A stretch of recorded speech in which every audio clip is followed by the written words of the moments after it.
ನಮಸ್ಕಾರ. ವನಶ್ರೀ ಚಾನಲ್‌ಗೆ ಸ್ವಾಗತ. ತಂದಾಯಿತು ಬನ್ನಿ ಇವತ್ತು ಅಗ್ನಿಸಾಕ್ಷಿ ಸೀರಿಯಲ್ಲು ಹೇಗೆ ಮೂವ್ ಆಗ್ತಿದೆ ಮತ್ತು ಏನು ಸ್ಟೋರಿ ಇದೆ ನೋಡೋಣ ಬನ್ನಿ. ನೀವು ನನ್ನ ವಿಡಿಯೋಕ್ಕೆ ಸಬ್ಸ್ಕ್ರೈಬ್ ಮಾಡಿಲ್ಲ ಅಂದರೆ ದಯವಿಟ್ಟು ಸಬ್ಸ್ಕ್ರೈಬ್ ಮಾಡ್ಕೊಳ್ಳಿ, ಹಾಗೆ ಒಂದು ಲೈಕ್ ಕೊಡಿ. ಇವತ್ತಿನ ಸ್ಟೋರಿ ಬಂದು ಸಾಕ್ಷಿ 60,000 ರೂಪಾಯಿನ ಬಿಡಿಸ್ಕೊಂಡು ಬಂದೆ ಅಂತ ಹೇಳ್ತಾಳೆ. ಬಿಡಿಸ್ಕೊಂಬಂದು ಇಟ್ಕೊಂಡಿದ್ಲು. ಅದನ್ನು ಅವಳ ಅತ್ತೆ ಮಗಳದಿರಿಬ್ಬರು ಕತ್ಕೊಂಡು ಹೊರಟೋದ್ರು. ಆ ಮನೆ ಓನರು ಚೆನ್ನಾಗಿ ಬೈದ್ಬಿಟ್ಟು ಆಚೆ ಹಾಕ್ಬಿಡ್ತಾನೆ. ಅವಳಿಗೆ ಭಾಳ ಬೇಜಾರಾಗುತ್ತೆ. ಸುಳ್ಳು ಸುಳ್ಳು ಹೇಳ್ಕೊಂಡು ಬಂದು ಸೇರ್ಕೊಂಡಿದೆಯಲ್ಲಮ್ಮ, ನಾಚಿಕೆ ಆಗಲ್ವ ನಿನಗೆ? ನಿನ್ನ ಜನ್ಮಕ್ಕೆ ಬೆಂಕಿ ಹಾಕ, ಸುಮ್ಮನೆ ಇವತ್ತು ಕೊಡ್ತೀನಿ ಅಡ್ವಾನ್ಸು ಅಂತೇಳ್ಬಿಟ್ಟು ಸುಳ್ಳು ಹೇಳ್ಕೊಂಡು ಬಂದಿದೀಯಾ ಅಂತೆಲ್ಲ ಬೈದು ಬಿಡ್ತಾನೆ. ಇಲ್ಲ ಅಂಕಲ್, ಇವತ್ತೊಂದು ದಿವಸ ಟೈಮ್ ಕೊಡಿ, ನಾನು ನಿಮ್ಮ ಅಡ್ವಾನ್ಸನ್ನು ಹೆಂಗಾದ್ರೂ ಮಾಡಿ ಸಂಜೆ ಒಳಗೆ ಹೊಂದಿಸ್ಕೊಡ್ತೀನಿ ಅಂದರೂ ಕೂಡ ಅವನು ಬಿಡಲಿಲ್ಲ. ತಂದುಬಿಟ್ಟೆಲ್ಲ ಆಚೆ ಹಾಕ್ಬಿಟ್ಟು ಬಾಗಿಲು ಬೀಗ ಹಾಕ್ಕೊಂಡು ಹೊರಟೋದ. ಈಗ ಅವಳಿಗೆ ಏನು ಮಾಡಬೇಕು ಅಂತ ಗೊತ್ತಿಲ್ಲ ಪಾಪ. ರೋಡಲ್ಲಿ ಬ್ಯಾಗ್ ಎರಡೂ ಎಲ್ಲ ಹಿಡ್ಕೊಂಡು ನಡ್ಕೊಂಡು ಬರ್ತಾ ಇದ್ದಾಳೆ. ಪಾಪ ಅವಳಿಗೆ ಮನೆ ಇಲ್ಲ, ಮಠ ಇಲ್ಲ, ಏನಿಲ್ಲ. ಪಾಪ ಎಷ್ಟೊಂದು ಕಷ್ಟಪಡ್ತಿದ್ದಾಳೆ ಅಂದರೆ ಸಾಕ್ಷಿಗೆ ತುಂಬಾ ಕಷ್ಟ ಇದೆ. ಈ ಓನರು ಆ ರೀತಿ ಮಾಡಿಬಿಟ್ಟ. ಈ ಇಬ್ಬರು ಈ ಹೆಣ್ಮಕ್ಳು ಏನು ಮಾಡಿದ್ರು, ಆ ದುಡ್ಡನ್ನು ಕತ್ಕೊಂಡು ಹೋಗಿ ಅವ್ರ ಮನೇಲಿ ಇಟ್ಕೊಂಡು ಏನು ಖುಷಿಯಾಗಿ ಲೆಕ್ಕ ಹಾಕೋತಾ ಇದ್ದಾರೆ. 82,000 ರೂಪಾಯಿ ಇದೆ ಅಂತ ಹೇಳ್ತಿದ್ದಾರೆ. 82,000 ಇದೆ, ನಾನು 41,000, ನೀನು 41,000 ತಗೊಳ್ಳೋಣ, ನಾನೊಂದು ರಿಂಗ್ ಮಾಡಿಸ್ಕೋಬೇಕು, ಡ್ರೆಸ್ ತಗೋಬೇಕು, ಅದು ಇದು ಅಂತೆಲ್ಲ ಕತೆ ಹೇಳ್ತಾವಳೆ. ಆದರೆ ಇವಳು ಇನ್ನೊಬ್ಳು ಕೊಡೋಕ್ಕೆ ಇಷ್ಟ ಇಲ್ಲ. ನಾನು ಯಾಕೆ ಕೊಡಲಿ, ನಾನು ಕೊಡಲ್ಲ, ಫುಲ್ ನನಗೆ ಬೇಕು ಅಂತ. ಅವಳು ನನಗೂ ಬೇಕು ಶೇರು ಅಂತ. ಹೀಗಾಗಿ ಕೊನೆಗೆ ಅಮ್ಮಂಗೆ ಹೇಳೋದು ಅಂತ, ಆಮೇಲೆ ಸಾಕ್ಷಿಗೆ ಹೇಳ್ತೀನಿ ಹೋಗಿ ಅಂತ. ಆಮೇಲೆ ಸಾಕ್ಷಿಗೆ ಹೇಳಿದ್ರೆ ಏನಾಗುತ್ತೆ ಹೇಳು, ಈ ದುಡ್ಡನ್ನ ಅವಳು ಅಡ್ವಾನ್ಸಿಗೆ ಇಸ್ಕೋತಾಳೆ. ಆವಾಗ ನಮ್ಮ ಮನೆಗೆ ಬರಲ್ಲ, ಆವಾಗ ನಿನಗೇನು ಬೇಕು ಅದು ಕೊಡ್ಸೋಕ್ಕಾಗಲ್ಲ, ಯೋಚನೆ ಮಾಡು ಅಂತೇಳ್ಬಿಟ್ಟು ಹೇಳ್ಬಿಟ್ಟು ಹೊರ್ಟೋಗ್ತಾಳೆ. ಹೊರ್ಟೋದಾಗ ಈ ಕಡೆ ಈ ಓನರು ಬಾಯಿಗೆ ಬಂದಂಗೆಲ್ಲ ಬೈದು ಆಚೆ ಹಾಕ್ಬಿಡ್ತಾನೆ. ಆ ಹುಡುಗಿನ ಆಚೆ ಹಾಕಿದ ತಕ್ಷಣ ಪಾಪ ಅವಳು ಹೊತ್ಕೊಂಡು ಬ್ಯಾಗ್ ಎಳ್ಕೊಂಡು, ಹೊಟ್ಟೆಗೆ ಅನ್ನ ಇಲ್ಲ, ಏನಿಲ್ಲ, ಪಾಪ ರೋಡಲ್ಲೆಲ್ಲ ಅಲ್ಕೊಂಡು ಬರ್ತಾ ಇದ್ದಾಳೆ. ಅಲ್ಲಿ ಬಂದು ಸುಸ್ತಾಗಿ ಬ್ಯಾಗನ್ನೆಲ್ಲ ಹಾಕ್ಬಿಟ್ಟು ಕೂತ್ಕೊತಾಳೆ. ಕೂತ್ಕೊಂಡ್ರೆ ಪಾಪ ಅಲ್ಲಿರೋರು ಅಳ್ತಾಳೆ. ಹೆಂಗಾದ್ರೂ ದುಃಖ ಬಂದೇ ಬರುತ್ತೆ ಅಲ್ವಾ, ಕಷ್ಟ ಕಾಲ ಅಂದಾಗ ದುಃಖ ಬಂದೇ ಬರುತ್ತೆ. ದುಃಖದಲ್ಲಿ ಅಳ್ತಿರ್ತಾಳೆ ಪಾಪ ಅವಳು. ಈ ಕಡೆ ಬಂದು ಅಗ್ನಿ ಸಾಕ್ಷಿನ ಹುಡುಕ್ಬೇಕು ಅಂತ ಅವನು ಇಂಟೆನ್ಷನ್ ಇದೆ. ಆದರೆ ಅವನ ಚಿಕ್ಕಮ್ಮನ ಮಗ ಹೇಳ್ತಾನೆ, ಇಲ್ಲ ಇಮ್ಮಿಡಿಯೇಟಾಗಿ ಈಗಲೇ ಹುಡುಕ್ಬೇಕು ಅಂತ. ಈಗಾಗಲ್ಲ, ಯಾವತ್ತ ಹುಡುಕಿರಾಯ್ತು ಅಂತ ಅಗ್ನಿ ಹೇಳ್ತಾನೆ. ಅದಕ್ಕೆ ಅವ್ರ ಚಿಕ್ಕಮ್ಮ ಮಗ ಈಗ ಇಮ್ಮಿಡಿಯೇಟಾಗಿ ಹುಡ್ಕೋಣ ಅಂತ ಹೇಳ್ತಾನೆ. ಆಯಿತು ಬಾ ಹುಡ್ಕೋಣಂತೆ ಅಂತೇಳಿ ಅಗ್ನಿ ಹೋಗಿ ಬರ್ತೀನಿ ಒಂದು ನಿಮಿಷ ಅಂತ ಹೇಳ್ಬಿಟ್ಟು ಹೋಗ್ತಾನೆ. ರೂಮಿಗೆ ಹೋಗಿ ಆಮೇಲೆ ಹೋಗೋಣಂತೆ ಇಬ್ಬರೂ ಹುಡ್ಕೋಣಂತೆ ಅಂತ ಹೇಳಿ ಹೋಗ್ತಾನೆ.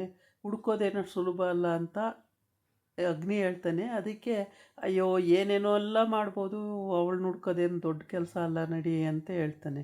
ಇವರು ಅಮ್ಮ ಮಗ ಮತ್ತು ತಂಗಿ 3 ಜನ ಸೇರಿಕೊಂಡು ಪ್ಲ್ಯಾನ್ ಮಾಡ್ತಾ ಇರೋದು. ಇವನನ್ನ ಏನಾದರೂ ಮಾಡಿ ಬಕ್ರ ಮಾಡಿ ಇಡೀ ಆಸ್ತಿ ಎಲ್ಲ ಹೊಡಿಬೇಕು ಅಂತ ಅವ್ರ ಆಸೆ ಇದೆ. ಇವಳು ಚಿಕ್ಕಮ್ಮ ಇವಳಿಗೆ ಎಲ್ಲ ಆಸ್ತಿನೂ ನನಗೆ ಬೇಕು, ಅವನಿಗೇನು ಇಲ್ದಂಗೆ ಮಾಡಬೇಕು, ದೊಡ್ಡ ಹೆಂಡ್ತಿ ಮಗ ಅಲ್ಲ, ಏನು ಇಲ್ದಂಗೆ ಮಾಡಬೇಕು ಅಂತ ಇವಳು ಇಂಟೆನ್ಷನ್ ಇದೆ.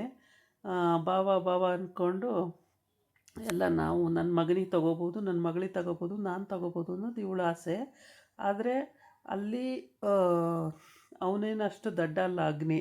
ಎಲ್ಲ ನೋಡ್ತಾ ಇರ್ತಾನೆ, ಎಲ್ಲ ತಿಳ್ಕೊಳ್ತಾ ಇರ್ತಾನೆ. ಇವ್ರ ಹಿಂದೆ ಅವನಿಗೆ ಬೆನ್ನಿಂದೆ ಏನೇನು ಮಾಡ್ತಾರೆ ಎಲ್ಲ ಅವನಿಗೆ ಗೊತ್ತಿರುತ್ತೆ. ಆದರೆ ಗೊತ್ತಿಲ್ಲ ಅಂದ್ಕೊಂಡು ಇವ್ರು ನಾಟಕ ಆಡ್ತಿರ್ತಾರೆ. ಅವನ ಹಿಂದೆ ನಗೋದು, ಹಂಗೆ ಹಿಂಗೆ ಅನ್ನೋದು ಇವೆಲ್ಲ ಮಾಡ್ತಾಯಿರ್ತಾರೆ. ಆದರೆ ಏನೂ ಮಾಡೋಕ್ಕಾಗಲ್ಲ. ಹೋಗೋಣಂತೆ ಅಂತ ಹೇಳಿಬಿಟ್ಟು ಸುಮ್ಮನಾಗಿರ್ತಾನೆ. ಈ ಕಡೆ ಇವಳು ಪಾಪ ರೋಡಲ್ಲಿ ಬ್ಯಾಗೆಲ್ಲ ಎಳ್ಕೊಂಡು ಸಾಕಾಗಿ ಬರ್ತಾ ಇದ್ದಾಳೆ. ಎಲ್ಲೂ ಮನೆ ಅಂತ ಇಲ್ಲ, ಇರೋಕ್ಕೆ ಜಾಗ ಇಲ್ಲ, ಏನು ಮಾಡೋದು ಅಂತ ಗೊತ್ತಿಲ್ಲ. ಪಾಪ ಭಾಳ ಕಷ್ಟ, ನೋಡೋಕ್ಕಾಗಲ್ಲ ಕಣ್ಣಿಂದ, ಅಷ್ಟು ಕಷ್ಟಪಟ್ಕೊಂಡು ಬರ್ತಾ ಇದ್ದಾಳೆ. ಆದರೆ ಅಲ್ಲೇನಾಗುತ್ತೆ ಅಂದರೆ, ಎಷ್ಟೆಲ್ಲ ಕಷ್ಟಪಟ್ಕೊಂಡು ಬಂದ್ರೂ ಎಲ್ಲಿ ಇರೋದು, ಏನು ಮಾಡೋದು ಅಂತ ಇವಳು ಒಂದು ಕೆಲಸ ಮಾಡ್ಬೋದಿತ್ತು. ಬೇಕ್ರಿಗೆ ಹೋಗಿ ರಮೇಶ್ ಅಂಕಲ್ ಮನೆಗೆ ಹೋಗ್ಬೋದಿತ್ತು. ಆದರೆ ಅಲ್ಲಿ ಹೋಗಲಿಲ್ಲ ಇವಳು. ಸೀದಾ ರೋಡಲ್ಲಿ ಬರ್ತಾ ಇದ್ದಾಳೆ. ಏಕೆಂದರೆ ಅಲ್ಲಿ ಮನೆ ಮಾಡ್ಕೊಂಡಿರ್ತೀನಿ ಅಂತೇಳಿ ಅವರು ಅಡ್ವಾನ್ಸು ಬ್ಯಾಂಕಲ್ಲಿರೋ ದುಡ್ಡೆಲ್ಲ ಬಿಡಿಸ್ಕೊಂಡು ಹೋಗಿ ಅದು ಬೇರೆ ಹೋಯ್ತು. ಎಲ್ಲ ತಲೆ ಬಿಸಿ ಆಗಿರುತ್ತೆ ಪಾಪ. ಕಳ್ಕೊಂಡವರಿಗೆ ಗೊತ್ತು ಅದ್ರದ್ದು ಕಷ್ಟ ಏನು ಅಂತೇಳಿ. ಸುಮ್ಮನೆ ಹೇಳೋರಿಗೆ ಏನು ಗೊತ್ತಿರುತ್ತೆ. ಆ ಥರ ಪಾಪ ಅವಳು ಕಷ್ಟಪಟ್ಕೊಂಡು ಬರ್ತಿದ್ದಾಳೆ. ಯಾರೋ ಹುಚ್ಚಿಕ್ಕಣೋ ಅಂತ ಅಲ್ಲಿರೋರು ಮಾತಾಡ್ತಾ ಇರ್ತಾರೆ ಇಬ್ಬರು ಹುಡುಗರು. ಆಮೇಲೆ ಏನೋ ಹುಡುಗ ಕೈ ಕೊಟ್ಟಿರಬೇಕು, ಲವ್ ಫೇಲೂರು ಅಂತ ಕೆಲವ್ರು ಮಾತಾಡ್ತಿರ್ತಾರೆ. ಅದನ್ನು ಕೇಳಿಸ್ಕೊಂಡು ಅವಳಿಗೆ ಸಿಟ್ಟು ಬಂದ್ಬಿಡುತ್ತೆ. ಹುಡುಗ ಲವ್ ಮಾಡೋಕ್ಕೆ ನಾವು ಹುಡುಗಿರಿರೋದು, ಬೇರೆ ಯಾವ ವಿಷಯಕ್ಕೂ ಅಳೋದೇ ಇಲ್ವಾ, ಹಾಗೆ ಹೀಗೆ ಅಂತೇಳಿ ಬೈತಾಳೆ. ಆಮೇಲೆ ಹುಚ್ಚಿನೇ ನಾನು, ಪ್ರತಿಯೊಂದು ವಿಷಯದಲ್ಲೂ ಹುಚ್ಚಿನೇಯ, ಎಲ್ಲ ನಂಬಿದ್ದು ನಾನು ಹುಚ್ಚಿನೇಯ, ನಮ್ಮತ್ತೆ ನಂಬಿದ್ದು ಹುಚ್ಚಿನೇ ನಾನು ಅಂತ ಹೇಳ್ತಾನೆ. ಇದು ತುಂಬ ಬೇಜಾರಾದ ವಿಷಯ. ಆಮೇಲೆ ಇಲ್ಲಿ ಅಗ್ನಿ, ಚಿಕ್ಕಮ್ಮನ ಮಗ, ಚಿಕ್ಕಮ್ಮನ ಮಗಳು ಪ್ಲ್ಯಾನ್ ಮಾಡ್ತಿರ್ತಾರೆ. ಹೇಗೆ ಮುಂದೆ ಏನೇನು ಮಾಡ್ಬೋದು ಎತ್ತ ಅಂತೇಳ್ಬಿಟ್ಟು ಇವ್ರದ್ದು ಪ್ರೀ ಪ್ಲ್ಯಾನು. ಪ್ರತಿಯೊಂದು ವಿಷಯನೂ ಪ್ಲ್ಯಾನ್ ಮಾಡಿಕೊಂಡೇ ಇವರು ಮಾಡ್ತಾ ಇರ್ತಾರೆ. ಆದರೆ ಇವರು ಫೇಲ್ಯೂರ್ ಆಗೋದೇ, ವರ್ಕೌಟ್ ಆಗಲ್ಲ. ಸುಮ್ಮನೆ ಇವರು ಎಲ್ಲ ಕ್ರಿಮಿನಲ್ ಐಡಿಯಾ ಮಾಡೋದು, ಎಲ್ಲ ಇದು ಮಾಡೋದು ಇದೇ ಮಾಡ್ತಿರ್ತಾರೆ. ಅವ್ರ ಅಮ್ಮ ಕೂಡ ಅದೇ ಕ್ಯಾಟಗರಿ, ತಂಗಿ ಕೂಡ ಏನು ಮಾಡ್ತೀರಾ ಹೇಳಿ ಅನ್ನೋದು ಇವರೆಲ್ಲ ಹೇಳ್ತಾ ಹೋಗೋದು, ಈ ಥರ ಕತೆ ಹೇಳ್ತಾರೆ ದಿನಾನು. ಆದರೆ ಅದು ಯಾವುದೂ ಆಗಲ್ಲ. ಅಗ್ನಿ ಭಾಳ ಫಾಸ್ಟ್ ಇದ್ದಾನೆ, ಅವನೇನಕ್ಕೂ ಬಗ್ಗೋ ಅಂಥವನಲ್ಲ. ಮತ್ತು ಚಿಕ್ಕಮ್ಮ ಇದ್ದಾಳಲ್ಲ, ಅದೇ ಅವ್ರ ಅಪ್ಪನ ಎರಡನೇ ಹೆಂಡ್ತಿ, ಅವಳು ಪಾಪ ಒಳ್ಳೆಯವಳು. ಇಲ್ಲಿವರೆಗೆ ಮಗ ಅಂದರೆ ಪಾಪ ಸಖತ್ ಇಷ್ಟಪಡ್ತಾಳೆ. ಇವರೆಲ್ಲ ಎಷ್ಟೇ ಕ್ರಿಮಿನಲ್ ಮೈಂಡು ಉಪಯೋಗಿಸಿದ್ರು ಅವಳು ಪಾಪ ಮಗ ಅನ್ನೋದು ಇಷ್ಟ ಇದೆ. ಅದೇ ಅವನ ಮುಖ ನೋಡಿದ ತಕ್ಷಣ ನಮ್ಮ ಅಮ್ಮನಿಗೆ ಸತ್ತ ಮೇಲೆ ಇವಳು ಮದುವೆ ಮಾಡ್ಕೊಂಡ್ನಲ್ಲ ಅಪ್ಪ ಅಂತ ಅದೇ ದ್ವೇಷ ಇದೆ, ಅಷ್ಟು ಬಿಟ್ಟರೆ ಬೇರೆ ಇನ್ನೇನಿಲ್ಲ.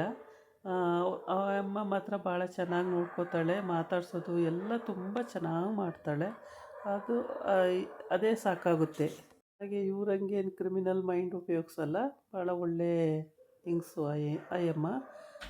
ಇವರಿಗೆ ಬೈದು ಎಲ್ಲ ಚೀಮಾರಿ ಹಾಕಿ ಅವರೆಲ್ಲ ಅಯ್ಯೋ ಬಾರೋ ನಮಗೆ ಹಾಕಬೇಕು, ಬನ್ನಿ ನಮಗೆ ಹಾಕಬೇಕು ಅಂತ ಎಲ್ಲ ದೂರ ಹೋಗ್ಬಿಡ್ತಾರೆ. ಈಗ ಏನು ಮಾಡಬೇಕು ಅಂತ ಗೊತ್ತಿಲ್ಲ ಪಾಪ. ರೋಡಲ್ಲಿ ನಿಂತಿದ್ದಾಳೆ, ಯಾರು ಸಹಾಯ ಮಾಡ್ತಾರೋ ಏನು ಕತೆನೋ ನೋಡಬೇಕು. ಇವತ್ತಿನ ಕತೆ ಇಷ್ಟ ಆಗಿದೆ, ನಾಳಿನ ಕತೆಯಲ್ಲಿ ಏನಾಗುತ್ತೆ ನೋಡೋಣಂತೆ. ಇದಾಗಿತ್ತು ಇವತ್ತಿನ ವಿಡಿಯೋ. ನಾಳೆ ಇನ್ನೊಂದು ವಿಡಿಯೋ ಜೊತೆ ಬರ್ತೀನಿ. ನಮಸ್ಕಾರ.